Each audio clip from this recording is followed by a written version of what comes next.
Hello friends, हम हैं एग्जामपुर कलम से क्रांति और मैं सोनम एक बार फिर से आप सभी के अपने परिवार एग्जामपुर में आप लोगों का स्वागत करती हूँ। सो कि आप लोग अच्छे होंगे और बहुत अच्छे तरीके से अपनी पढ़ाई भी कर रहे होंगे। सॉरी, वो वॉइस का थोड़ा सा प्रॉब्लम हो गया था, मैंने देखा नहीं था। बट चलिए, मैं आपको बता रही थी कि हम लोग डेली अपनी क्लास के अंदर जो क्वेश्चन की प्रैक्टिस कर रहे हैं, है ना, इसमें आज भी हम लोग अपने प्रीवियस ईयर क्वेश्चन देख रहे हैं, यानी कि हम लोग अपने प्रीवियस ईयर क्वेश्चन भी डिस्कस करेंगे। प्रीवियस ईयर क्वेश्चंस, एग्जाम्स के जो प्रीवियस ईयर क्वेश्चंस होते हैं उनसे हमें अंदाजा लगता है कि एग्जाम में क्वेश्चंस का जो लेवल है वह कैसा बनता है। तो आप सभी प्रीवियस ईयर जिस भी एग्जाम की आप तैयारी करते हैं, पेपर आप देने जाते हैं, तो तैयारी के साथ साथ में सबसे पहले प्रीवियस ईयर क्वेश्चंस जरूर लगाया करो, ताकि जब आप कोई टॉपिक पढ़ते हो, करंट अफेयर पढ़ते हो, तो आपके माइंड में सेट हो क्वेश्चंस कैसा पूछा जाना है। ठीक है, चलिए इसके बाद यहाँ पे बात कर लेते हैं हम लोग अपने करंट अफेयर से भी। करंट अफेयर्स से जो फैक्ट वाली चीजें आपकी बनती हैं, जो फैक्चुअल चीजें होती हैं, फैक्ट वाली, ठीक है, जो कि आपकी फैक्ट वाली चीजें रहती हैं यहाँ पर, जैसे कि आपका अपॉइंटमेंट वाला क्वेश्चन पूछ लिया गया, आप लोगों से ऑर्गेनाइजेशन के कोई अध्यक्ष चेंज हुए, आपसे उनके बारे में पूछ लिया गया, है ना। ऐसे बहुत सारी चीजें होती हैं जो करंट, कोई पर्सन है जो काफी न्यूज में है, स्पोर्ट का बहुत अहम रोल होता है अपनी तैयारी में स्पोर्ट का, तो यहाँ से जो क्वेश्चंस आपके बन जाते हैं, तो उन्हीं को हम डिस्कस करने जा रहे हैं। आपकी मतलब 1 घंटे में भी ये समझ लीजिए 50 मिनट की आपकी क्लास होने जाएगी, और 50 मिनट की क्लास ये है आप लोगों के लिए इंपॉर्टेंट रहेगी। आप जब कभी भी किसी भी काम को करते हैं तो उसे निरंतर रेगुलर बना करके रखा क्या कीजिए। वो कहते हैं ना कि practice make a man women perfect. तो बिल्कुल, अगर आप अपने किसी कार्य को निरंतर रूप से बना करके रखते हो तो ही वह आपको अपने एक सफल परिणाम तक लेकर के जाता है। तो कुछ भी आप मैथ की प्रैक्टिस करते हैं, रीजनिंग की प्रैक्टिस करते हैं, रेगुलर बना करके रखा किया कीजिए।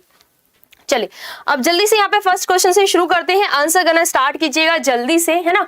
बताएंगे कि हड्डियों का जो कि अध्ययन होता है, इसे हड्डियों के अध्ययन विज्ञान की किस शाखा के अंतर्गत किया जाता है, यह आपको बताना है। आंसर कीजिएगा क्या हो जाएगा, बताएंगे भाई जल्दी से, क्या आंसर हमारा यहाँ पे अपना रहेगा। किस के अंदर यहाँ पर किया जाता है, तो किसके अंदर किया जाता है, ऑस्टियोलॉजी।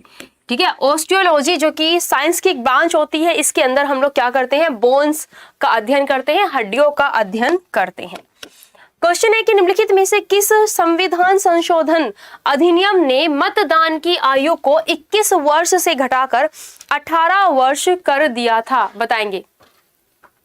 आंसर कीजिएगा भी, क्या हो जाएगा, कौन सा वह संशोधन था जिसके माध्यम से जो कि वोटिंग एज है वह 21 वर्ष से घटा करके 18 वर्ष कर दी गई थी। ठीक है, क्या हो जाएगा यहाँ पे, 61वां संविधान संशोधन, जो कि कब हुआ था, यहाँ पर आपका 1989 में किया गया था। क्या हो जाएगा, सेकंड ऑप्शन। नेपिडाउ निम्नलिखित में से किस भारतीय सीमावर्ती देश की राजधानी है, बताएंगे। 4 देशों के नाम आपको दिए गए हैं, भारत के पड़ोसी देशों में से हम लोग चारों की राजधानी देख लेते हैं। जैसे कि हम लोग भूटान की बात कर लेते हैं, क्या हो जाएगा भाई यहाँ पे, थिम्पू इसकी राजधानी है, एंड नगलट्रम यहाँ पर करेंसी चलती है।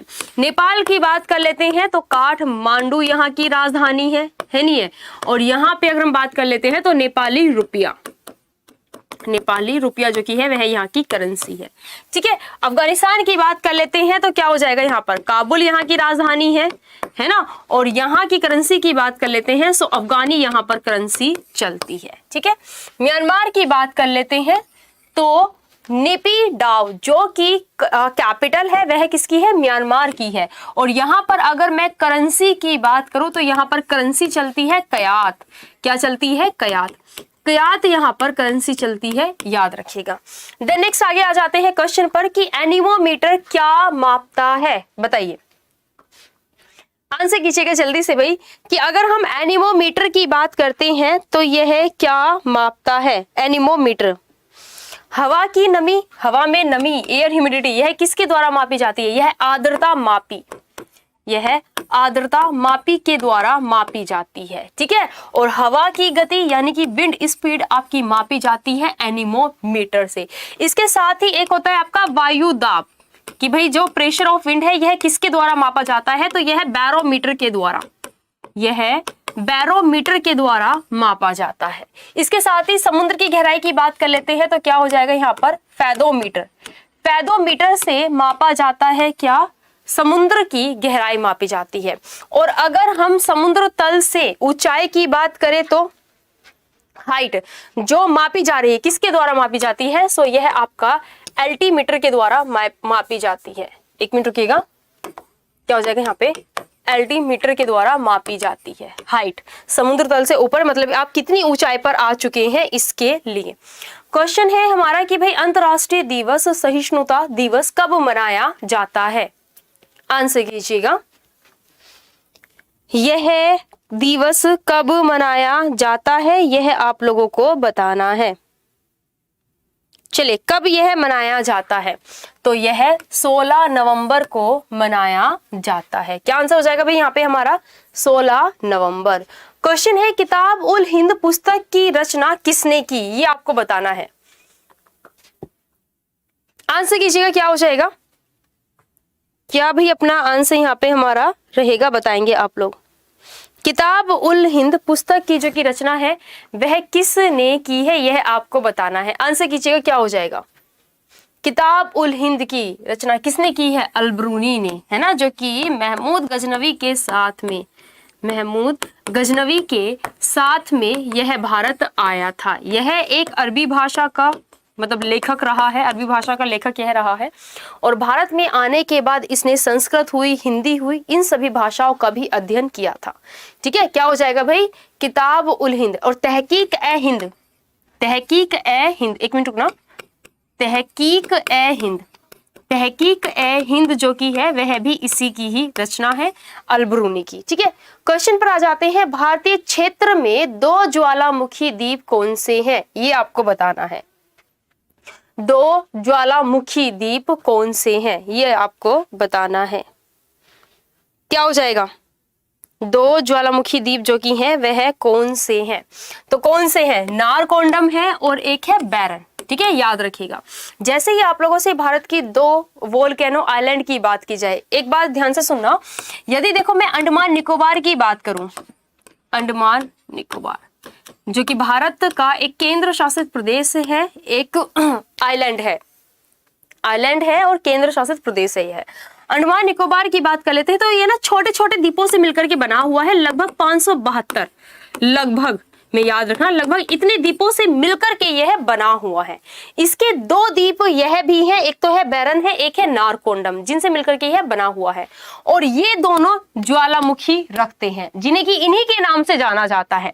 जैसे कि मैं बैरन की बात कर लेती हूं तो यह आपका बैरन ज्वालामुखी के लिए जाना जाता है। और बैरन ज्वालामुखी जो कि है यह कैसी है, यह एक जागृत ज्वालामुखी है। कैसी है, यह एक जागृत ज्वालामुखी है। ठीक है, याद रखिएगा, यह एक जागृत ज्वालामुखी है। नारकोंडम की बात कर लेते हैं तो यह एक सोई हुई, यानी कि यह एक सप्त ज्वालामुखी है, याद रखिएगा। ठीक है, और बाकी अंडमान निकोबार की बात कर लेते हैं तो भाई 3 तो यहाँ के जिले हैं, जो कि आपका निकोबार है, उत्तरी और मध्य अंडमान है, और साथ ही दक्षिण अंडमान है। ये 3 इसके डिस्ट्रिक्ट हैं। इसकी राजधानी की बात कर लेते हैं तो पोर्ट ब्लेयर यहाँ की राजधानी है। इसकी सबसे ऊंची चोटी है सैडल पीक इसकी सबसे ऊंची चोटी है। और यहाँ पर एक ही अंतरराष्ट्रीय हवाई अड्डा है, जो कि कौन सा है, वीडी सावरकर। क्या हो जाएगा यहाँ पे, याद रखना, वीडी सावरकर के नाम पर, वीडी सावरकर के नाम पर यहाँ का अंतरराष्ट्रीय हवाई अड्डा है। ठीक है, अंतरराष्ट्रीय हवाई अड्डा है, यह भी याद रखिएगा। क्वेश्चन पर आ जाते हैं कि पोलियो वैक्सीन ओरल का आविष्कार किसने किया था, आंसर कीजिए। बताएंगे कि भाई पोलियो वैक्सीन ओरल का जो कि आविष्कार है यह किसने किया था, बताएंगे। क्या हो जाएगा यहाँ पे, चारों ऑप्शन को आपको पढ़ना है और फिर आपको आंसर करके यहाँ पे बताना है क्या भाई हमारा आंसर यहाँ पे अपना रहेगा। चलिए आंसर कीजिए जल्दी से। भाई यहाँ पे जोनास साल्क है, अल्बर्ट साबिन है, या फिर बर्क होल्डर है, कि रॉबर्ट कोच है, बताएंगे, आंसर कीजिए क्या हो जाएगा। चलिए क्या हो जाएगा यहाँ पे, अल्बर्ट साबिन। क्या हो जाएगा, अल्बर्ट साबिन है इसके आविष्कारक। 1962 के चीन भारतीय युद्ध के दौरान भारत के रक्षा मंत्री कौन थे? बताइए। यदि मैं भारत के सबसे पहले रक्षा मंत्री की बात करूं, कुछ बेसिक से पॉइंट भी भाई पढ़ लेते हैं हम लोग। सबसे पहले रक्षा मंत्री की अगर मैं बात करूं तो कौन है? यह रहे हैं बलदेव। कौन रहे हैं? बलदेव सिंह, जो कि सबसे पहले सिख भी रहे हैं भारत के रक्षा मंत्री। वहीं अगर मैं वर्तमान समय की बात करूं तो वर्तमान समय में कौन है? वर्तमान समय में राजनाथ सिंह। राजनाथ सिंह है, जो कि भाई लखनऊ से सांसद हैं। लखनऊ से यह है सांसद है राजनाथ सिंह। और इनमें से आप लोगों को बताना है कि उस समय देश के जो कि क्या थे? उस समय देश के जो कि भाई रक्षा मंत्री थे 1962 में चीन और भारत के युद्ध के समय में, वह कौन थे? बताएंगे कौन थे? वी.के. कृष्ण मेनन। याद रखिएगा क्या हो जाएगा यहाँ पे? वी.के. कृष्ण मेनन। और इसी वॉर के समय में हमारा जो कि भारत का यह आपका उत्तरी एरिया है, जिसमें कि अक्साई चीन वाला हिस्सा यह जाना जाता है वर्तमान समय में, इस युद्ध के समझौते में ही हमने अपना जो अक्साई चीन वाला हिस्सा है ना, यह गवाया था। लेकिन हाँ, हम इसे वर्तमान समय में नहीं मानते हैं, लेकिन चीन अपना जो अधिकार का क्षेत्र है वह अक्साई चीन तक बताता है। अक्साई चीन। वैसे चीन अरुणाचल प्रदेश को भी अपना आधिकारिक क्षेत्र बताता है, जिसे कि वह अपने मैप में शो भी करता है। और चीन का कहना है कि मैकमोहन रेखा जो भारत और चीन के मध्य है वह उसे नहीं मानता है। उसको कहना है कि जो ये अरुणाचल प्रदेश वाला क्षेत्र है यह भी हमारा ही है। क्वेश्चन है कि निम्नलिखित में से कौन सा स्मारक ताजमहल की संरचना के समान है? बताइए। जो कि कुछ ताजमहल के जैसा ही दिखाई पड़ता है। बताएंगे क्या आंसर रहेगा यहाँ पे हमारा? कौन सी मीनार है जो कि ताजमहल के जैसी ही दिखाई पड़ती है? बताएंगे क्या हो जाएगा? देखो, एक तो अगर मैं ताजमहल की हुबहू कॉपी की बात करूं तो यह है बीबी का मकबरा। बीबी का मकबरा है। बीबी का मकबरा। बीबी के मकबरे का जो निर्माण है यह औरंगजेब ने करवाया था। किसने करवाया था? औरंगजेब ने करवाया था। कहां पे यह बना हुआ है बीबी का मकबरा? यह बना हुआ है महाराष्ट्र राज्य में। ठीक है, कहां बना हुआ है? महाराष्ट्र राज्य में बना हुआ है। इसके साथ ही अगर मैं इन चारों ऑप्शन में देखूं तो हुमायूं का जो मकबरा है यह आपका कुछ ताजमहल के जैसा ही दिखाई पड़ता है। वैसे हुमायूं का मकबरा पहले बना है, ताजमहल बाद में बना है। हुमायूं की डेथ जब 1556 में हो गई थी, उसके बाद 1560 के दशक में इसके निर्माण का कार्य शुरू हुआ था। और इसके मकबरे में 4 बाग की शैली देखी गई थी। 4 बाग शैली हो जाती है, जैसे कि अगर मैं बात करूं कुछ यहाँ पे, जैसे कि ये रास्ता है, ये रास्ता है, यहाँ पे कुछ स्मारक बना हुआ है और यहाँ पे 4 बाग में यहाँ पर शैली का मतलब एक तरह से स्मारक तो बीच में बना हुआ है, उसके चारों ओर कैसी लगाई गई है? बाग शैली लगाई गई है, प्रॉपर चौकोर वे में काट करके। ऐसा आपको ताजमहल में मिलेगा देखने के लिए। तो इसके इस लुक की वजह से ही यह स्मारक जो है वह ताजमहल की तरह दिखाई पड़ता है।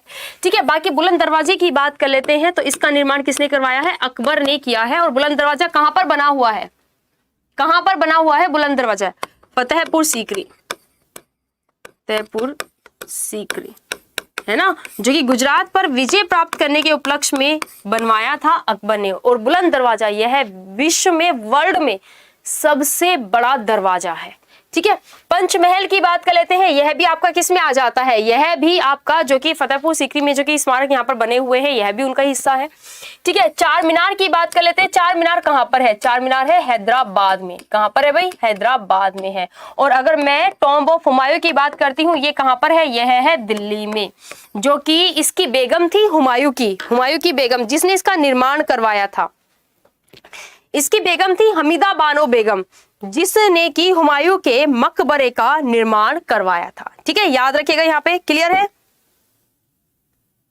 चलिए आगे बढ़े हम लोग यहाँ पे। ठीक है, चले देन नेक्स्ट अगले क्वेश्चन पर आ जाते हैं भाई हम लोग। अब आगे आंसर कीजिएगा आप लोग। क्वेश्चन में क्या हो जाएगा? तो क्वेश्चन है कि निम्नलिखित में से कौन अंतरराष्ट्रीय निशानेबाज खिलाड़ी है? यह आपको बताना है। एक इंटरनेशनल शूटर है। बताइए, एक इंटरनेशनल शूटर इनमें से कौन सा है? यह आप लोगों को बताना है। आंसर कीजिएगा।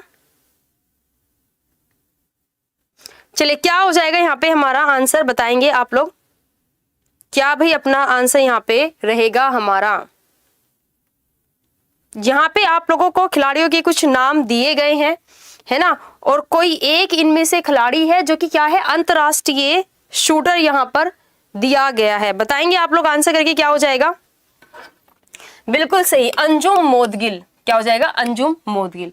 अब ये बाकी के 3 खिलाड़ियों की बात कर लेते हैं। तो अगर आपने नाम सुना हो मंजू रानी, यह बॉक्सिंग के लिए जानी जाती हैं, ठीक है। जमुना बोरो की बात कर लेते हैं, यह भी बॉक्सिंग के लिए जानी जाती हैं। साथ ही लेश राम सरिता देवी की बात करते हैं तो भाई यह भी बॉक्सिंग के लिए यहाँ पर जानी जाती है। ये पता जो आपका क्वेश्चन बनता है ना, हाल ही में कोई खिलाड़ी है जिसने की कोई टूर्नामेंट जीता है, हाल ही में अगर कोई खिलाड़ी काफी न्यूज में रहा है, उसने कोई खिताब जीता है, तो उसके बारे में आपसे पूछ लिया जाता है। इसीलिए कहा जाता है कि स्पोर्ट से सबसे ज्यादा क्वेश्चन बनते हैं, पदक से बनते हैं, खिलाड़ियों से बनते हैं, खिलाड़ियों के डेस्टिनेशन से बनते हैं, और कौन सा स्पोर्ट चल रहा है उससे बनते हैं। तो थोड़ा सा डेली अगर आप इसको पढ़ोगे, स्पोर्ट का एक अलग ही, मैं तो कहूंगी कि एक अलग ही रजिस्टर मेंटेन कीजिए स्पोर्ट के लिए। जो भी करंट अफेयर में नई चीजें आती हैं, क्रिकेट है, कोई भी टूर्नामेंट है, वहां से कोई भी पॉइंट नया निकल करके आता है। हॉकी में अवार्ड दिए जाते हैं, फुटबॉल में अवार्ड दिए जाते हैं, क्रिकेट में दिए जाते हैं, है ना भाई, प्लेयर ऑफ द मंथ, बहुत सारे खिताब होते हैं। तो उसके लिए एक अलग ही रजिस्टर मेंटेन कर लो स्पोर्ट के लिए। क्वेश्चन है कि भाई ये है कारट बांग्लादेश 2020 बांग्लादेश और देश के बीच एक संयुक्त नौसेना अभ्यास है। बताएंगे कि यह जो कि अभ्यास है, यह किन देशों के बीच में यह आपकी आयोजित की जाती है, यह आपको बताना है। आंसर कीजिएगा। और इसमें ना यह आपका क्या हो जाएगा, कारपेट, पीबी है यहाँ पे, CARPAT, कारपेट अभ्यास। बताइए क्या आंसर हो जाएगा यहाँ पे हमारा? कारपेट जो कि अभ्यास है, इसका आयोजन इन्होंने 2022 का दिया हुआ है, लेकिन भाई हाल ही में इसका 38वां आयोजन यहाँ पर किया गया है 2022 में। इसके बारे में भी याद रखना, मैं करंट का भी रिलेट करके आपको बता देती हूँ। और इसका जो कि आयोजन किया गया है वह अभी 13 से 15 जनवरी, 13 से 15 जून को, जनवरी नहीं जून में किया गया था। जून 2022 में इसका आयोजन किया गया है, जो कि पोर्ट ब्लेयर में किया गया है, पोर्ट ब्लेयर में, ठीक है।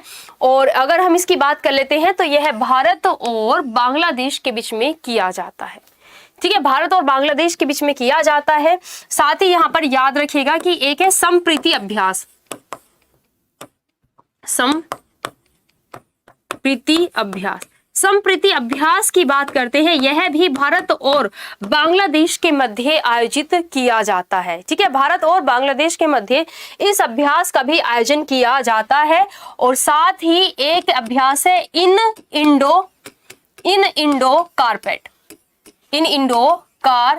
आप लोग कंफ्यूज मत होना, ये जो इन इंडो कारपेट अभ्यास है ना, यह होती है भारत और इंडोनेशिया के बीच में, भारत और इंडोनेशिया के बीच में इस अभ्यास का आयोजन किया जाता है, ठीक है। तो अंतर याद रखिएगा, ये वाला कारपेट है बांग्लादेश और भारत के बीच में, इन इंडो कारपेट है, यह है भारत और इंडोनेशिया के बीच में। चलिए, आंध्र प्रदेश के तिरुपति मंदिर में किस देवता की पूजा की जाती है, यह आपको बताना है। आंसर कीजिएगा क्या हो जाएगा। आंध्र प्रदेश में जो कि भाई तिरुपति भगवान जी हैं, तो इनकी जो कि पूजा की जाती है, यह किसको समर्पित है, यह आपको बताना है। क्या आंसर भाई हमारा यहाँ पे आपका रहेगा, बताइए। गणेश जी हैं, शिव जी, इंद्र जी या फिर बालाजी? तो क्या हो जाएगा यहाँ पे, बालाजी, ठीक है, बालाजी की पूजा की जाती है। और भारत में जो कि रिचेस्ट टेम्पल है ना, यानी कि जो कि भारत में सबसे अमीर मंदिर आते हैं, उनमें से एक है ये वाला मंदिर जो कि तिरुपति मंदिर है आंध्र प्रदेश का, और एक है विनायक, सिद्धि विनायक मंदिर महाराष्ट्र का, जो कि गणेश जी को समर्पित है। देन नेक्स्ट है हमारा कि भाई प्रथम बौद्ध परिषद को डैश द्वारा संरक्षित दिया गया था। सबसे पहली बौद्ध संगति को किसने एक तरह से संरक्षण यहाँ पर दिया था, यह आप लोगों को बताना है। आंसर कीजिएगा क्या हो जाएगा, फटाफट से बताएंगे भाई जल्दी से, क्या अपना आंसर यहाँ पे हमारा रहेगा। चलिए बताएंगे भाई क्या अपना जो कि आंसर है हमारा यहाँ पे रहेगा। बौद्ध संगति के बारे में किसने किया था, बताएंगे। देखो, सबसे पहले हम लोग बात कर लेते हैं, सबसे पहले जो कि बौद्ध संगति आयोजित की गई थी वह अजात शत्रु के शासनकाल में, जो कि हर्यक वंश का शासक था, इसके शासनकाल में आयोजित किया गया था, जो कि महाकश्यप महाकश्यप इस समय अध्यक्ष के रूप में एज चुने गए थे बौद्ध संगति के। और इस बौद्ध संगति का जो कि आयोजन किया गया था यह कुछ 483 से 486 BCE के समय में इसका आयोजन किया गया था, सबसे पहले बौद्ध संगति। दूसरे नंबर की जो कि बौद्ध संगति है इसका जो कि आयोजन किया गया था यह 383 से 386 में काला शोक के समय पर इसका आयोजन किया गया था, दूसरे नंबर की बौद्ध संगति का। तीसरे नंबर की जो कि बौद्ध संगति है 250 BCE में, ये भी BCE ही चल रहा है अभी पूर्व, इसका आयोजन किया गया था अशोक के शासन काल में, ठीक है। और उसके बाद जो कि आ जाता है आपका यहाँ पर 72 से कुछ अपना पहली शताब्दी भी लगा सकते हैं आप, 72 BCE। इस समय जो कि कुषाण वंश का शासक था जो कि था कनिष्क। कौन था? कनिष्क। कनिष्क के शासनकाल में 4th नंबर की बौद्ध संगति का आयोजन किया गया था, ठीक है। तो किसके शासनकाल में कौन सी बौद्ध संगति का आयोजन हुआ है यह याद रखेंगे। निम्नलिखित में से किस राज्य को भारत का ऑर्किड राज्य भी कहा जाता है, यानी कि ऑर्चिड स्टेट ऑफ इंडिया किसको कहा जाता है? आपने सुना है ऑर्चिड नाम का एक फ्लावर भी होता है जो कि टैल की तरह होता है, टैल यानी कि पूंछ होती है ना, पूंछ होती है, पूंछ नुमा ये फ्लावर होता है जो कि कुछ ऐसे करके इसकी लंबी सी पूंछ होती है और यहाँ पर इसमें फूल होते हैं, यहाँ पे ऐसे करके,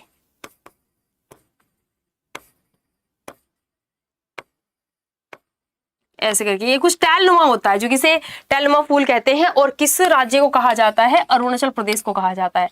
बल्कि इसका जो राजकीय फूल है, जो कि इसका राजकीय फूल है वह कौन सा है? वह है आपका आर्किड।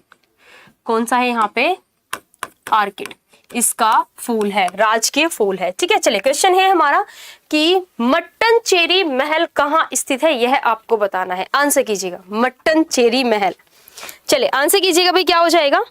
मट्टनचेरी महल की बात करते हैं तो यह कहाँ पर स्थित है बताएंगे आप लोग। आंसर कीजिएगा क्या हो जाएगा? यह कहां पर स्थित है? मट्टनचेरी, और इसका नाम मट्टनचेरी ही है। महल कहां पर स्थित है? यह है केरल राज्य में। क्या हो जाएगा? केरल राज्य में है, ठीक है। केरल राज्य की बात कर लेते हैं तो यहाँ पर सबरीमाला मंदिर भी है, सबरीमाला मंदिर भी है, और यहाँ पे पद्मनाभ स्वामी मंदिर, नाभ स्वामी मंदिर, यह भी केरल राज्य में ही है, ठीक है। क्वेश्चन है हमारा कि भाई उड़ान UDAN योजना का पूर्ण रूप क्या है, यह आपको बताना है। आंसर कीजिए जल्दी से, फटाफट से, क्या आंसर यहाँ पे हमारा रहेगा? चलिए बताएंगे आप लोग आंसर करके क्या हो जाएगा। यदि हम इसके बारे में बात करते हैं तो यह है जो कि योजना है वह है फुल फॉर्म इसकी क्या है ये बताइए जरा पहले आप लोग। चलिए उड़ान योजना, यू से वैसे यहाँ पे आपका एक ही जा रहा है ना, और यही आप लोगों ने आंसर बता दिया होगा। उड़ान, उड़े देश का हर एक नागरिक। हाँ, इसकी अगर हम बात करते हैं तो यह एक सपना देखा गया कि उड़े देश का आम नागरिक, उड़े देश का आम नागरिक। इट मीन्स पहली बात तो इसके लॉन्च करने की डेट बता देती हूँ कि यह 27 अप्रैल 2017 में लॉन्च की गई थी, जिसका उद्देश्य रखा गया था, आपको समझ में भी आ गया होगा इससे, कि इसके माध्यम से जो कि भाई रीजनल एयरपोर्ट है उन्हें डेवलप किया जाएगा, है ना। इसका जो उद्देश्य रखा गया था वह रखा गया था यहाँ पर, इसका जो उद्देश्य रखा गया था कि जो नागरिक, आम नागरिक है वह भी अफोर्डेबल हो सके, कि वह प्लेन में यात्रा कर सके, क्योंकि आज के समय पर भी ऐसे बहुत सारे अपने यहाँ पर ऐसे बहुत सारे नागरिक हैं जो सपना देखते हैं कि हमें भी प्लेन में बैठना है, ये सपना होता है ना, तो ये सपना साकार किया जा सके बहुत ही कम लागत के साथ में, है ना। इसके लिए भाई इस योजना को यहाँ पर शुरू किया गया है। और इसकी फुल फॉर्म की बात कर लेते हैं तो क्या हो जाएगा यहाँ पर, क्या आंसर यहाँ पे हमारा रहेगा बताएंगे जल्दी से आप लोग। बिल्कुल, उड़े देश का आम नागरिक, मैं बता ही चुकी हूं आप लोग को। उड़े, वैसे ये ऐसे आएगा आपका, उड़े देश का आम नागरिक, उड़े देश का आम नागरिक। देन नेक्स्ट है हमारा अगला क्वेश्चन कि रवि कुमार दहिया ने टोक्यो ओलंपिक में रजत पदक जीता, वह किस राज्य से है बताइए। रवि कुमार दहिया, इस बार इन्होंने सिल्वर पदक जीता था और अपना इनका सबसे पहला पदक था। यह किस राज्य से बिलोंग करते हैं? साथ ही टोक्यो ओलंपिक की अगर हम बात कर लेते हैं तो भाई इसमें हमने टोटल 7 पदक यहाँ पर जीते थे इस बार। जो टोक्यो ओलंपिक में पदक की शुरुआत हुई थी, यानी कि होता है ना कि देश का खाता खुला था, वह मीराबाई चानू से खुला था। मीराबाई चानू ने सबसे पहले पदक जीतने की शुरुआत की थी और इन्होंने सिल्वर पदक यहाँ पर जीता था भारोत्तोलन में। ठीक है, हमने 7 पदक में 1 अपना गोल्ड जीता था, 2 अपने सिल्वर जीते थे और 4 अपने ब्रॉन्ज मेडल जीते थे, जिसमें कि सिल्वर पदक एक तो रवि कुमार दहिया और एक मीराबाई चानू ने जीता था और गोल्ड नीरज चोपड़ा, जानते हैं सभी। चलिए तो क्या हो जाएगा, इनकी अगर हम बात करते हैं तो यह हरियाणा राज्य से यहाँ पर बिलोंग करते हैं। ठीक है, रवि कुमार दहिया हुए, बजरंग पूनिया हुए जिन्होंने की कुश्ती में ही, ये कुश्ती से बिलोंग करते हैं, ये भी याद रखिएगा, यहाँ पे नहीं दिया गया है ना, कुश्ती से ये बिलोंग करते हैं, कुश्ती में इन्होंने जीता था। और साथ ही जो कि बजरंग पूनिया है ना, इन्होंने भी कुश्ती में भारत के लिए ब्रॉन्ज पदक जीता था ओलंपिक में। चलिए क्वेश्चन है कि भाई निम्नलिखित में से कौन सी देश की पहली ट्रेन है, ये आपको बताना है। देश की पहली ट्रेन रेड हिल्स रेलवे या ब्लू हिल्स रेलवे या फिर व्हाइट हिल्स रेलवे या फिर ग्रे हिल्स रेलवे, बताइए सबसे पहली ट्रेन कौन सी है? तो कौन सी है? Red hills railway. ठीक है, क्वेश्चन है अपना, निम्नलिखित में से कौन प्रसिद्ध संतूर वादक है, यह आपको बताना है। आंसर कीजिए, क्या हो जाएगा? चलिए बताएंगे जल्दी से भाई क्या आंसर यहाँ पे हमारा रहेगा आप लोग। निम्न में से कौन संतूर वादक है? ये वाले पॉइंट वैसे हम बहुत बार रिपीट कर चुके हैं और मैं उम्मीद करती हूं कि आप लोगों को ये वाला जो पॉइंट है वह अच्छे से याद होगा। बताएंगे, चलिए आंसर कीजिएगा, क्या हो जाएगा भाई यहाँ पे हमारा? बिल्कुल क्या हो जाएगा? पंडित शिव कुमार शर्मा। जाकिर हुसैन की बात कर लेते हैं तो तबला वादक जाने जाते हैं। ठीक है, बल्कि तबला वादक ही हैं। उसके बाद रविशंकर की बात कर लेते हैं, यह जाने जाते हैं सितार वादक के रूप में। ठीक है, और अगर हम उस्ताद बिस्मिल्लाह खान की बात करें तो किस लिए जाने जाते हैं? बांसुरी की शहनाई, बताओगे आप लोग? बांसुरी के लिए जाने जाते हैं या शहनाई के लिए जाने जाते हैं? शहनाई, ये मैंने थोड़ा सा आप लोगों को कंफ्यूज करने वाला पॉइंट दे दिया। बताइए, बांसुरी वादक के रूप में जाने जाते हैं या फिर शहनाई वादक के रूप में यह जाने जाते हैं, जिन्हें कि भाई 2001 में भारत रत्न पुरस्कार से भी सम्मानित किया जा चुका है इन्हें। बिस्मिल्लाह खां, शहनाई वादक, करेक्ट बात है। क्या हो जाएगा? शहनाई वादक। हाल ही में जारी गणना 2011 से संबंधित अतिरिक्त आंकड़ों के अनुसार भारत में किस समुदाय का लिंग अनुपात सबसे कम है? बताइए।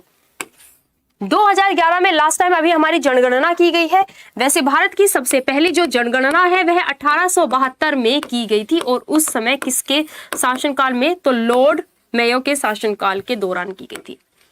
लॉर्ड मेयो के शासनकाल के दौरान की गई थी। ठीक है, और प्रॉपर वे में जो कि अपनी जनगणना हुई थी वह 1881 में हुई थी, जो कि लॉर्ड रिपन के शासनकाल में की गई थी, एक नियमित रूप से गणना। ठीक है, चलिए यहाँ पे जल्दी से बताएंगे क्या आंसर भाई हमारा यहाँ पे रहेगा। क्या हमारा यहाँ पे आंसर रहेगा? तो क्या हो जाएगा भाई? सिख। क्या हो जाएगा? सिख समुदाय की सबसे कम पॉपुलेशन यहाँ पे रही है। निम्नलिखित में से किसने 1939 में फॉरवर्ड ब्लॉक की स्थापना की थी? बताइए। फॉरवर्ड ब्लॉक की स्थापना किसके द्वारा की गई थी? आंसर कीजिएगा। फॉरवर्ड ब्लॉक की स्थापना किसके द्वारा की गई थी? तो यह की गई थी सुभाष चंद्र बोस जी के द्वारा। ठीक है, इनकी अगर हम बात करते हैं तो 1930 सबसे पहले यह 1938 में कांग्रेस के सेशन के अध्यक्ष चुने गए थे। फिर यह दोबारा से 1939 में कांग्रेस के सेशन के अध्यक्ष के रूप में चुने गए थे। लेकिन गांधी जी को ये पसंद नहीं, पहले थे लेकिन बाद में नहीं थे इनकी हरकतों की वजह से, क्योंकि गांधी जी कहते थे कि भाई मतलब आप शांति प्रिय रहिए, ऐसे नहीं कि शस्त्रों का प्रयोग करना है। और इनका था कि हमें आज़ादी लेनी है, जैसे भी मार काट जैसे भी कर सकते हैं, पॉसिबल हो सकता है ऐसे ही कीजिए, बट हमें क्या करना है? हमें आज़ादी लेनी है। इनका उद्देश्य ये था। लेकिन गांधी जी का कि शांति प्रिय उद्देश्य से हमें आज़ादी लेनी है। तो गांधी जी नहीं चाहते थे कि यह कांग्रेस के सेशन के अध्यक्ष बने। तो जब इन्हें इस बात का पता चला तो फिर इन्होंने पद से रिजाइन दे दिया और फिर इन्होंने अपनी फॉरवर्ड ब्लॉक की स्थापना की थी, जिसमें कि कुछ कांग्रेस के ही लीडर्स जो कि थे वह इनके साथ में शामिल हुए थे, लेकिन ये चल नहीं पाई थी। तो उसके बाद फिर इन्होंने आजाद हिंद फौज के साथ में यह शामिल हो गए थे। क्वेश्चन है कि भारत में कौन सी नदी सबसे चौड़ी है, यह आपको बताना है।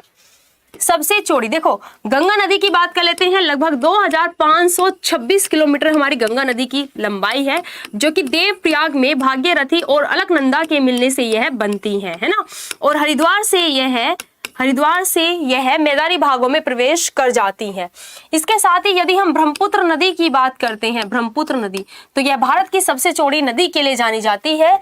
भारत में इसका उद्गम स्थल नहीं है, बल्कि इसका उद्गम स्थल है मानसरोवर के यहाँ से, मानसरोवर जो कि कहां पर है, तिब्बत में है, यहां से उद्गम स्थल है। और भारत में यह प्रवेश करती है कहां से, नामचा बरवा पर्वत से, नामचा बरवा पर्वत से यू टर्न लेकर के, नामचा बरवा पर्वत से ऐसे यू टर्न लेकर के यह भारत में प्रवेश करती है। और भारत में पहले इसे अरुणाचल प्रदेश में दिहांग या फिर सियांग के नाम से जाना जाता है। फिर जब यह असम राज्य में प्रवेश करती है तब ब्रह्मपुत्र के नाम से जाना जाता है। बाकी ब्रह्मपुत्र नदी की बात कर लेते हैं। ब्रह्मपुत्र नदी को तिब्बत में यारलुंग तसांग पो भी कहा जाता है, ठीक है, याद रखिएगा। और बांग्लादेश में क्या कहा जाता है, ब्रह्मपुत्र नदी को जमुना कहा जाता है। और वैसे तो अगर हम ब्रह्मपुत्र नदी की बात करते हैं तो यह एशिया में 3rd नंबर पर लॉन्गेस्ट रिवर में आती है, एक तो सिंधु नदी और एक ब्रह्मपुत्र नदी। लेकिन भारत में यह सिर्फ 960 किलोमीटर के करीब ही, लगभग में याद रखना, लगभग यह अपनी दूरी को कवर करती है, ठीक है। चलिए क्वेश्चन है हमारा आगे। 1998 में पोखरण परीक्षण रेंज में किए गए परमाणु परीक्षणों का कोड नाम क्या था, बताइए। कोड नाम जो कि था भाई वह क्या था, आंसर कीजिएगा क्या हो जाएगा। कोड नाम क्या था यह आपको बताना है, आंसर कीजिएगा क्या हो जाएगा। यहाँ पे कोड नाम भाई क्या था बताएंगे।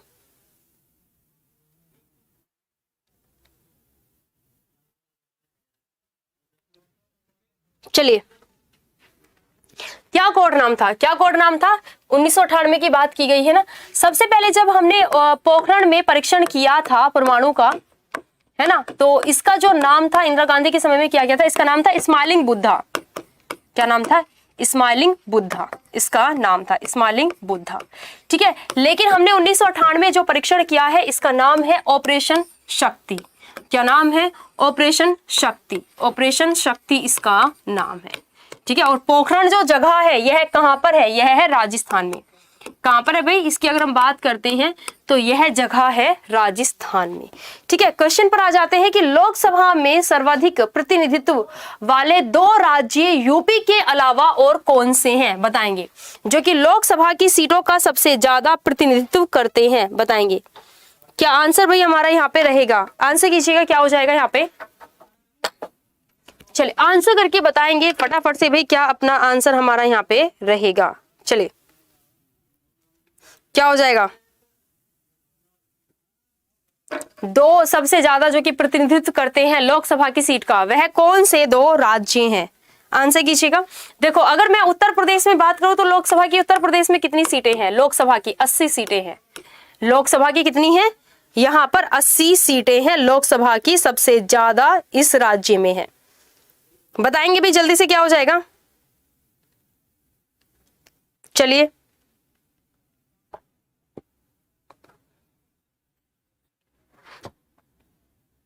बताएंगे क्या आंसर रहेगा। बिल्कुल सही, महाराष्ट्र और पश्चिम बंगाल, जो कि आपको ए ऑप्शन में दिया गया है। महाराष्ट्र राज्य की अगर मैं बात करूं तो भाई यहाँ पे राज्यसभा की तो है 19 सीटें, लोकसभा की है यहाँ पर 48 सीटें। वहीं अगर मैं पश्चिम बंगाल में बात करूं तो यहाँ पर जो लोकसभा की सीटें हैं कितनी है, ठीक है। यहाँ पर अगर हम बात करें लोकसभा की सीटों के बारे में तो कितनी यहाँ की लोकसभा की सीटें हैं, 42, ठीक है। यहाँ पे लोकसभा 42 है। राज्यसभा की अगर बात करते हैं तो क्या हो जाएगा, राज्यसभा की है यहाँ पर 16 सीटें, ठीक है। तो यहाँ पर याद रखना दूसरे नंबर पर सबसे ज्यादा महाराष्ट्र और फिर तीसरे नंबर पर पश्चिम बंगाल। क्वेश्चन पर आ जाते हैं, केंद्रीय अनुवाद ब्यूरो की स्थापना कब की गई थी, यह आपको बताना है, आंसर कीजिएगा क्या हो जाएगा। कब भाई इसकी स्थापना की गई थी बताएंगे आप लोग आंसर करके। चलिए केंद्रीय ब्यूरो की जो की स्थापना है यह किस वर्ष में की गई थी, कब की गई थी, 1971, 1971, याद रखिएगा। क्वेश्चन है कि अंतिम मुगल शासक कौन था, बताएंगे। अंतिम मुगल शासक, सबसे पहले मुगल शासक की बात करें तो बाबर के द्वारा मुगल वंश की नींव रखी गई थी, जो कि इसने पानीपत के युद्ध में इब्राहिम लोदी को हरा करके, है ना, दिल्ली सल्तनत पर अपना हक जमा लिया था और 1526 में इसने मुगल सल्तनत की नींव रखी थी। और अंतिम शासक कौन था? अंतिम शासक था बहादुर शाह जफर। ठीक है, जब 1857 की क्रांति हुई थी भारत में, तो उस समय अपने यहाँ के जो कि लोग थे उनके पास एक ही था अपना लीडर, जो कि बहादुर शाह जफर ही शासक था। तो उसे जनता ने अपना लीडर बहादुर शाह जफर को मान लिया। और जब इसकी खबर लगी, किसको? प्रशासक को लगी, यानी कि जो अंग्रेज अधिकारी थे उन्हें लगी, तो उन्हें लगा कि जब इनका लीडर ही नहीं रहेगा तो इन्हें लीड करने वाला भी कोई नहीं रहेगा। तो उन्होंने बहादुर शाह जफर के बेटों की हत्या करके बहादुर शाह जफर को रंगून, जो कि म्यांमार में है, यहाँ पर भेज दिया था। ठीक है, चलिए अगले क्वेश्चन पर आ जाते हैं। नेक्स्ट अगले क्वेश्चन का आंसर कीजिएगा, क्या हो जाएगा हमारा, बताएंगे फटाफट से।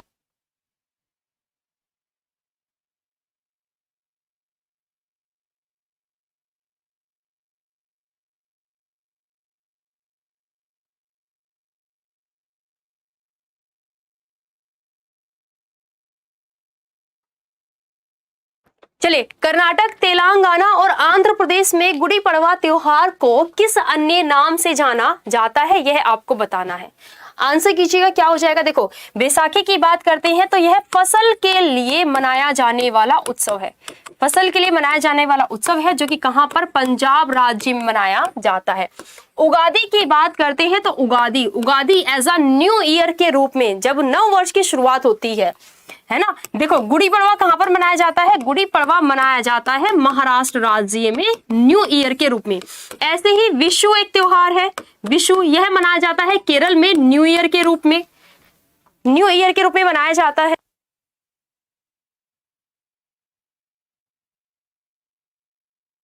चलिए, तो यहाँ पे देखिएगा, अगर हम उगादी की बात करते हैं तो भाई यह कर्नाटक में, तेलंगाना में, आंध्र प्रदेश में गुड़ी पड़वा त्योहार के रूप में यह मनाया जाता है। ठीक है, तो भाई आज का जो कि क्वेश्चन है वह हम लोग ये वाला क्वेश्चन अपना लास्ट यहाँ पर रखेंगे। लास्ट क्वेश्चन ये वाला हम लोग यहाँ से रखेंगे। बाकी कल का भी आपका सेशन रहेगा, तो कल की भी क्लास आप लोग अटेंड कीजिएगा, क्योंकि भाई मैंने इतनी मेहनत से आप लोगों के लिए क्वेश्चंस यहाँ पर रिकॉर्ड किए हैं, तो देखना तो बनता है ना। इसके साथ ही आप सभी क्या कीजिएगा कि भाई अभी एग्जामपुर के कोर्सेज पर आप सभी को 75% का डिस्काउंट दिया जा रहा है। आप लोग DIWALI 75 कोड का यूज करके 75% का डिस्काउंट पा सकते हैं एग्जामपुर के कोर्सेज पर। तो अभी आप लोग जिन्होंने की एग्जामपुर ऑफिशियल एप्लीकेशन को डाउनलोड नहीं किया है, एग्जामपुर ऑफिशियल एप्लीकेशन को डाउनलोड कीजिएगा और तुरंत के तुरंत ही एनरोल कीजिएगा। ये वाला जो ऑफर आपको दिया गया है वह सिर्फ दिवाली ऑफर में है, इसलिए 27 अक्टूबर तक ही आप लोग कर सकते हैं। तो सुनहरा मौका है, दिवाली का गिफ्ट है, तो जरूर लीजिएगा। चलिए, सो क्लास को ऑफ करते हैं, मिलते हैं कल सेम टाइम सेम जगह। अपना ख्याल रखिएगा, अच्छे से पढ़ाई करते रहिए, सेशन को लाइक कीजिएगा अगर आपको सेशन पसंद आया है तो। And thank you students. जय हिंद, जय भारत।